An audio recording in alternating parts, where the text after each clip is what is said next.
بسم الله الرحمن الرحیم. با عرض سلام احترام خدمت تمام دوستان عزیز، خدمت تمام بینندگان عزیزانی که چینل یوتیوب ما را میبینن و از درس های مستفید میشن و امیدوار هستم که درس های ما را تعقیب کرده و بتوانن قرآن کریم را با درستیش ادا کنن و بخوانن. درس اول امروز ما درس مربوط به حروف مفردات میشه که ما امروز درس اول شروع کردیم. بخیر انشالله درس های ما ادامه داره و ویدیوهای بعدی پست میکنیم برای همه دوستای عزیز. درس اول ما امروز حروف مفردات است. حروف مفردات هر درسی را که باید میخونیم اول باید عنوانش رو بفهمیم که در رابطه با چی بحث میکنه. حروف مفردات حروف هستن که تنها تنها خوانده میشه، جدا جدا خوانده میشه و با هیچ حرف دیگری پیوست نمیه. قبل از اینکه به درس شروع کنیم باید چند نکته را در نظر داشته باشیم. نکته اولی را باید رنگ ها را بشناسیم که رنگ ها نماینگر بیانگر از این است که چه قسم باید خوانده شود. رنگ های سیاه را که شما میبینید، این رنگ های سیاه همیشون چی خوانده میشه؟ خالی خوانده میشه. رنگ های سبز که میبینین، رنگ های سبز همیشون در کل پر خوانده میشه. رنگ های خالی چه قسم خوانده میشه؟ ب، ت، ث و غیره. رنگ های سبز چه قسم پر خوانده میشود؟ مانند خ، را، صاد و همین قسم همیشون. و نقطه بعدی که باید در نظر داشته باشیم هویی است که باید بفهمیم که بچه حرفا چه قسم کش میشه، چه قسم ادا میشه. حرفایی هستن که به اندازه 1 الف کش میشوه و حرفایی هستن که به اندازه 5 الف کش میشوه و حرفایی هستن که کش نمیشه، صاف خوانده میشه. مانند حرفایی هستن که مثلا به اندازه 1 الف کش میشوه و حرفا عبارتند از ب، ت، ث و غیره. و حرفایی هستن که به اندازه 5 الف کش میشه، اونا حرفایی هستن که دارای مد می باشن. شما اگر نگاه بکنید در هر کدام حرفایی که برای 5 حرف کش میشوه بالایشان مد است. او حرفا به چه قسم ادا میشوه؟ مانند دال، ذال، سین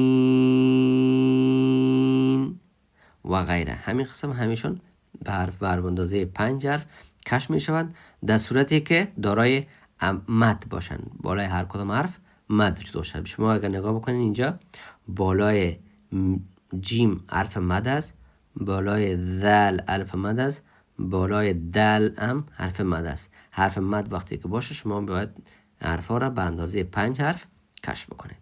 و میریم به طریق تلفظش. الف، ب، ت،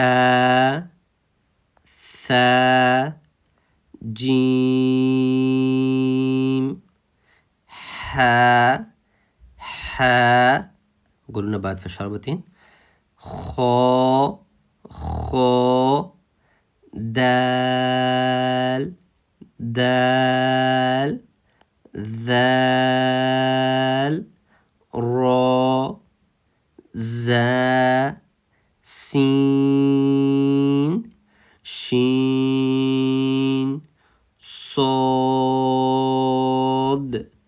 ضاد، طا، ظا، عین، غین، ف، قاف، کاف، لام، میم، نون، واو، ها، ها. درس های بعدی انشالله طریق تلفظ میخونیم که از کجا کدام حرف از کجا ادا میشه. اما بر فعلا گفته میتونم که حرف ه از حلق است. ه نزدیک به قفس سینه از اینجا باید ادا کنی. ه، همزه، همزه، یه. و انشالله که امیدوار هستم درس ما که ما شروع کرده ایم مورد توجه همه دوستانی که بیننده از این چنل یوتیوب ما هستن قرار بگیره و برنامه ما را و درس های ما را لایک بکنن، صفحه ما را شیر بکنن، سابسکرایب بکنن و با دوستان و عزیزان خود شیر بکنن که یک سهی از ثواب هم نصیبشان شود و هم در کار خیر سهم گرفته باشند. با خیر سلامت باشی همون دوستان عزیز. وقتان خوش. انشالله منتظر ویدیوهای بعدی ما باشی و ما همچنان در خدمت شما هستیم و کوشش ما این است که بهترین و بالاترین درس ها را در خدمت دوستا ارائه بکنیم که تا مورد پسند دوستا قرار بگیره و بتانن بهره ببرن.